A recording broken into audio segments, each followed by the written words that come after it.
अगर आपने पैट करना है तो जाहिर है पैट के अंदर आप चाहते हैं कि n:1 हो, you want to overload one IP. तो इसमें आप देख सकते हैं कि वही जो माय पब्लिक आईपी का जो पूल बना था पीछे, उसके अंदर हम सिर्फ एक आईपी दे रहे हैं, जस्ट वन आईपी।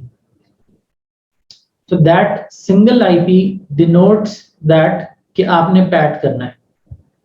आगे कमांड वही है, आप एक ऑब्जेक्ट बना रहे हैं माय इनसाइड यूजर्स का।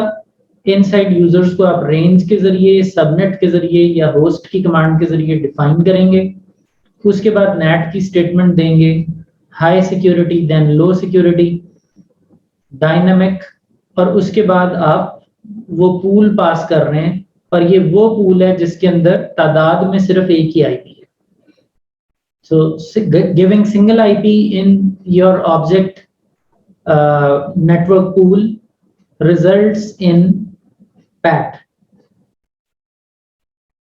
इसी के अंदर आपके पास ऑप्शन है कि आप एक कीवर्ड लिख दें, इंटरफेस।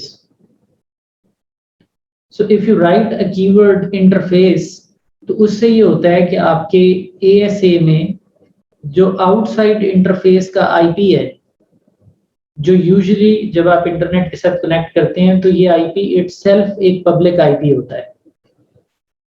और कुछ आईपीज आपने ISP से लिए भी होते हैं, फॉर एग्जांपल 202.11.10 से लेकर 202.11.20 तक। अब या तो आप अपने LAN के लोगों को पैट करें using any IP from the pool, तो उसमें तो फिर हमने इनमें से एक आईपी पकड़ा 202.11.10 और वो एक पूल में दे दिया, and we are passing a pool here. तो ये पूल के आईपी पे ट्रांसलेट होगा। इंटरफेस का आईपी सिर्फ इंटरफेस पर जो राउटिंग प्रोटोकॉल चलने हैं या रिमोट मैनेजमेंट होनी है वो उसी काम के लिए इस्तेमाल होगा, सिर्फ और सिर्फ डेटा प्लेन के लिए इस्तेमाल नहीं हो रहा। लेकिन अगर आप यहाँ पर इंटरफेस का कीवर्ड लिख देंगे तो आप ये कह रहे हैं कि मेरे LAN के जो लोग मैंने यहाँ बताए हैं, रेंज के जरिए, सबनेट के जरिए, होस्ट के जरिए, इन लोगों को पैट कर दो ASA के इस आउटसाइड इंटरफेस पर गिवन आईपी पर ही। So I am reusing this IP for my internet communication. So for that reason we can give keyword interface, और फिर हमें ये बनाने की भी जरूरत नहीं है। स्ट्रेट अवे आप एक ऑब्जेक्ट बनाएंगे ऑफ इनसाइड यूजर्स, उसके अंदर जिनको ट्रांसलेट करना है क्विकली उनका बताएंगे, and you will write net inside comma outside dynamic interface, and here you go, आपकी इंटरनेट कम्युनिकेशन रिज्यूम हो जाएगी। तो दिस इज डायनामिक पैट। अच्छा जी, अब जो अगली हमारे पास केस स्टडी आ रही है, इसमें अगर आपके पास मल्टीपल आईपीज हैं एक ही पूल में, जिसका अभी शाहरुख जिक्र भी कर रहे थे कि एक ही पूल में you want to give multiple IPs but you want this single IP to be overloaded multiple times. आप नहीं चाहते कि 1-on-1 मैपिंग हो, आप चाहते हैं कि n:1 हो। तो आप यहाँ पे net inside comma outside dynamic के बाद इंस्ट्रक्शन दे सकते हैं कि ये मेरा पैट पूल है, इसको इस्तेमाल करो as a PAT pool. So अगर आप ये कीवर्ड नहीं देते and you just type in dynamic space then the pool this object, it will start doing 1-on-1।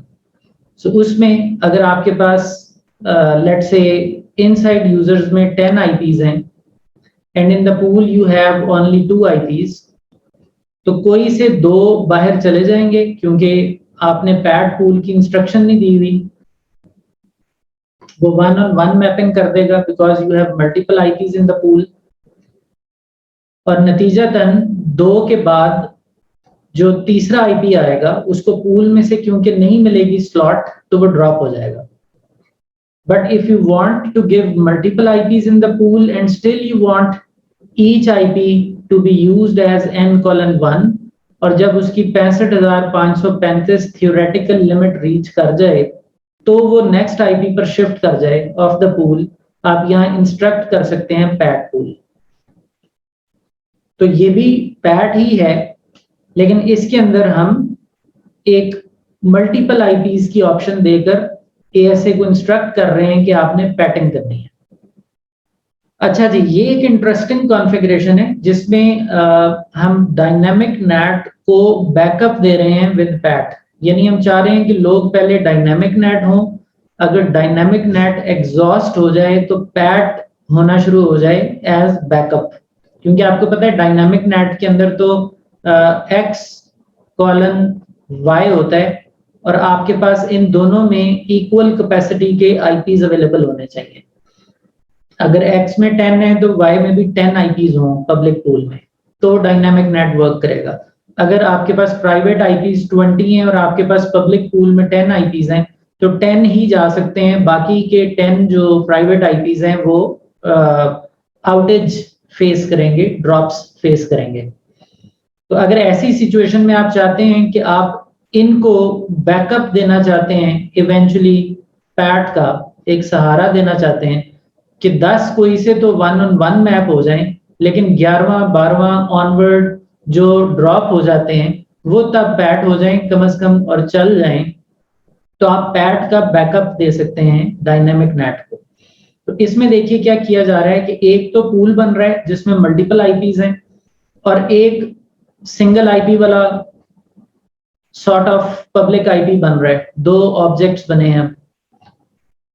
अब तीसरा ऑब्जेक्ट बनेगा जो कि ऑब्जेक्ट ग्रुप होगा और इसके अंदर हम कॉल कर रहे हैं एक सीक्वेंस में पहले पूल को और उसके बाद एक आईपी को, सिंगल आईपी को। So we are combining these two objects together in an object group, which is my public addresses का group. इसमें फर्स्ट नंबर पर मैंने पूल दिया और सेकंड नंबर पर सिंगल आईपी दे दिया। So this is my public address group. अब देखिए वही इनसाइड यूजर्स का ऑब्जेक्ट बनाया, सो टोटल 4 ऑब्जेक्ट्स बन गए, जिनमें से एक ऑब्जेक्ट ग्रुप है।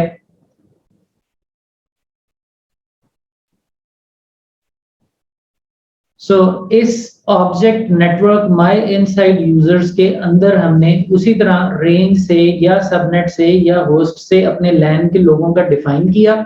उसके बाद देखिए हम लिख रहे हैं net inside comma outside dynamic my public address group. अगर मैं यहीं पे लिख के एंटर कर दूं तो ये क्या करेगा, ये पब्लिक एड्रेस ग्रुप नामी ऑब्जेक्ट ग्रुप को कॉल करेगा। यूजुअली इससे पहले हमने यहाँ पे सिर्फ ऑब्जेक्ट पास किए थे, सो यहाँ पे हम इस दफा ऑब्जेक्ट ग्रुप पास कर रहे हैं।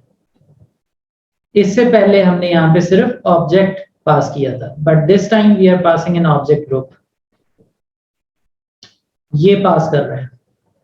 सो ऑब्जेक्ट ग्रुप के अंदर पहले एक ऑब्जेक्ट कॉल हुआ है विच इज अ पूल, उसके अंदर रेंज ऑफ आईपीज हैं, पब्लिक आईपीज हैं। ये जब एग्जॉस्ट हो जाएंगे तो फिर इसकी बारी आ जाएगी which is a single IP. क्योंकि सिंगल आईपी है तो ऑटोमेटिकली यहाँ पे सिस्टम डिटेक्ट कर लेगा कि पहले 10 के बाद जब नौबत अगले ऑब्जेक्ट पर आएगी जिसमें सिंगल आईपी है तो मुझे पैट करते चले जाने।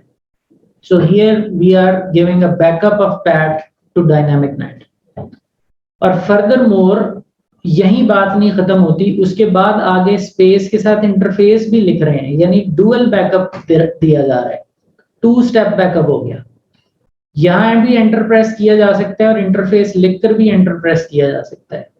इसका मतलब ये है कि पहले मेरे पूल को इस्तेमाल करो, पूल के बाद मेरे एक गिवन पब्लिक आईपी .11 को इस्तेमाल करो। अगर इसकी वो थ्योरेटिकल लिमिट जिसको हम 65K पोर्ट्स की लिमिट कह रहे हैं वो अचीव हो जाती है, नौबत यहां तक आ जाती है, तो भी डाउन टाइम ना आए मेरे यूजर्स को, तब जाके मैं एएसए के इंटरफेस पर पैट करना शुरू कर दूं और मेरे पास एक और ब्रीदिंग स्पेस आ जाए। सो ये 2 स्टेप बैकअप है। और अगर सिंगल स्टेप देना है बैकअप तो बस हम यहीं पर एंटर कर देंगे। तो ये था डायनामिक नेट को पैट का बैकअप देना।